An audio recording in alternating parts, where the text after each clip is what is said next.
Hello, Sensei Cisco here. Today we'll be taking a look at some hand strikes using a tree trunk as your Makiwara. Now I do advise that you use traditional Makiwaras first before moving on to something that's tough. Now, due to the angle of the camera, we won't get any sort of FaceTime today, so please enjoy the hands as we work. Now first off, we want to take a look at the tree. This one is about yay wide, so you want to be able to get your fingers around past the halfway point.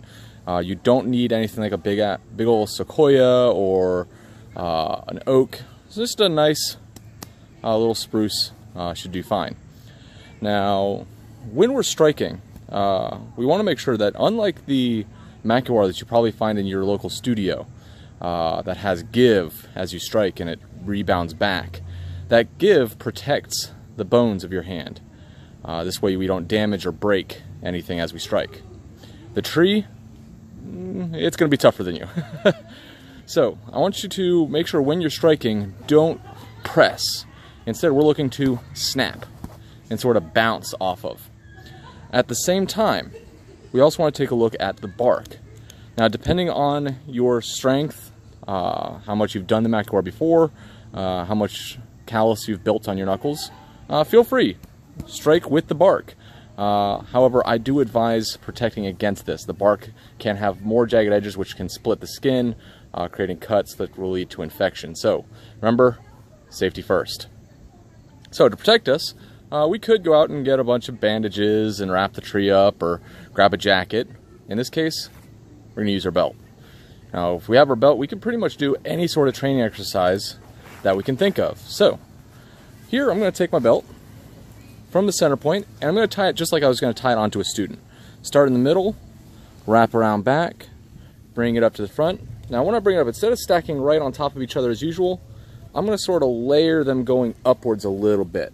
This way I have some range for my strikes.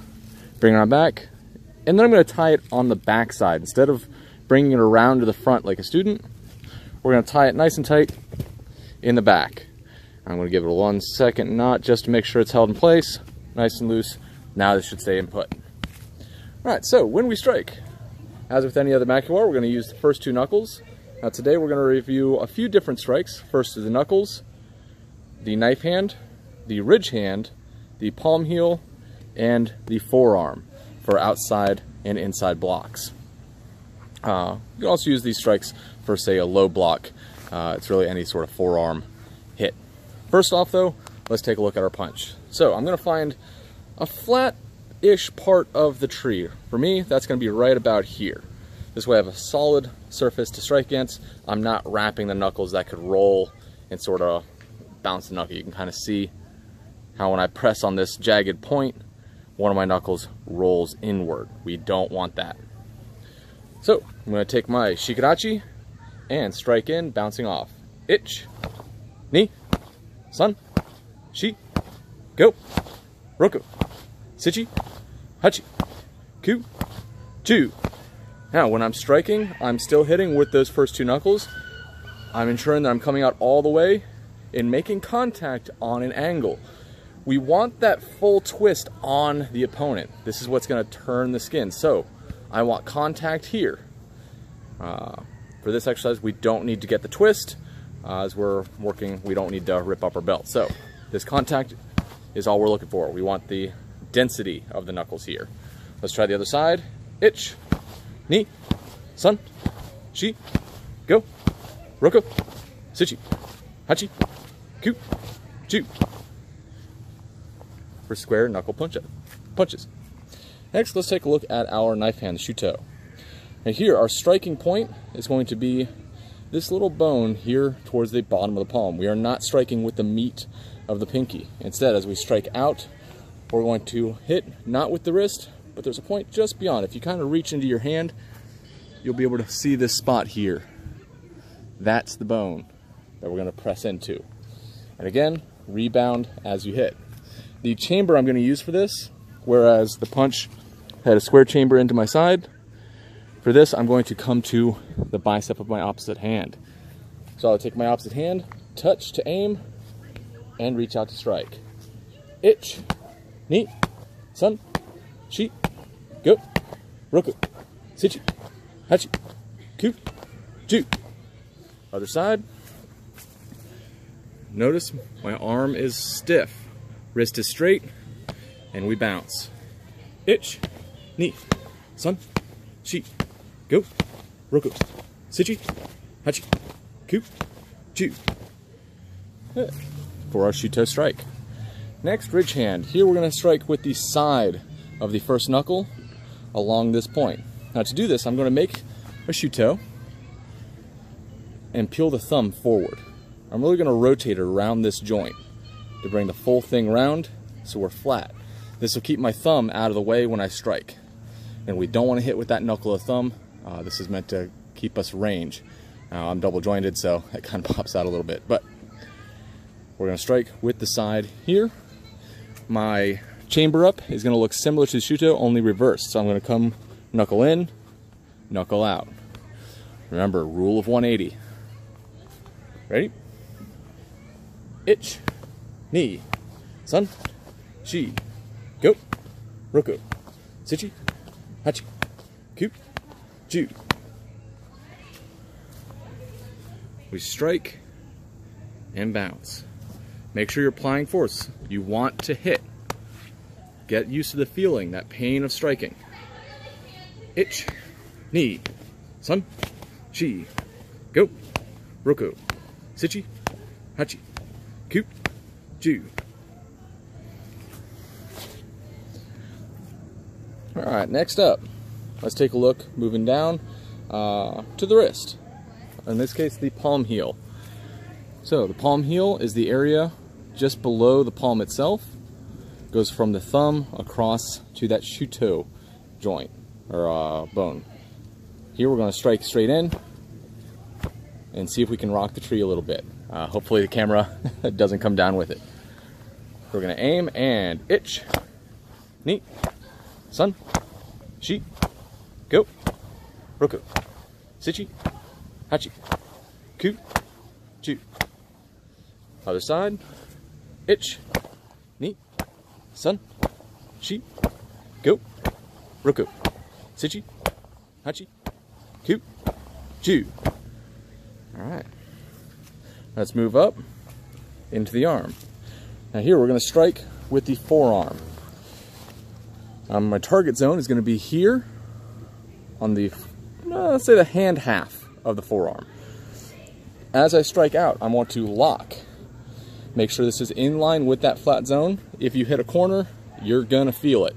Not to say that it's the worst thing in the world, but the wider the area, the less it hurts. Same thing is true on an opponent. We want to strike broad areas to go through with small areas of ourselves. Anytime you have a small target coming in, it's gonna hurt more than you're gonna hurt it. All right, let's go. We're going to chamber this up as though we're throwing a low block, delivering out with that twist at the end. Ich, Ni, Sun, Shi, Go, Roku, Sichi, Hachi, Ku, Ju. Trading off, getting my aim. Again, I'm setting up onto my bicep. Ich, Ni, Sun, Shi, Go, Roku, Sichi, Hachi. Make sure to get that full press. Ku, Ju. Next to the inside of the arm, or thumb side. For this, I'm going to set up as though I'm doing an outside block. So I'm going to create the X with my arms, and it delivers out. Get the touch, and deliver. Ich, Ni, Sun, Shi, Go, Roku, Sichi, Hachi, Ku, Ju. Aim up. Ich, Ni, Sun, Shi, Go, Roku, Sichi, Hachi, Ku, Ju. Alright. Now, as a bonus, since we're already on the arms, let's go ahead and take a look at the elbow. Now, for an elbow strike, we can do the same thing on the tree. We're going to look for the flat of the elbow. This is along, if I follow, on the pinky side. So I'm going to follow my pinky down the side until I get to this flat side of the elbow. We want to strike within this zone, not the tip, but just beyond along the forearm. And I'll aim up, target, and when I strike, I'm spinning my hip to create the force. The hand locks to the body. Pinkies out, getting fancy. Ich, ni, san, shi, go, roko, sichi, hachi, ku, ju. Try the other side. Ich, ni, san, shi, go, roko, sichi, hachi, ku, ju. Alright, 10 on each side is a good way to start. As you become more proficient and your knuckles become tougher, you can increase this to 20, 30, 50 on each hand. Do make sure, however, you are working both. If you give 10 on the right, give 10 on the left. We want to keep that balance left and right throughout our body, so we're ambidextrous and proficient no matter what may be coming at us. If you liked the video and you found this to be helpful, please hit that like button. It helps us the channel, let us know what's interesting to you so we can create more content just like it. Until next time, this was Sensei Cisco with Cincy Martial Arts. Arigatou gozaimasu.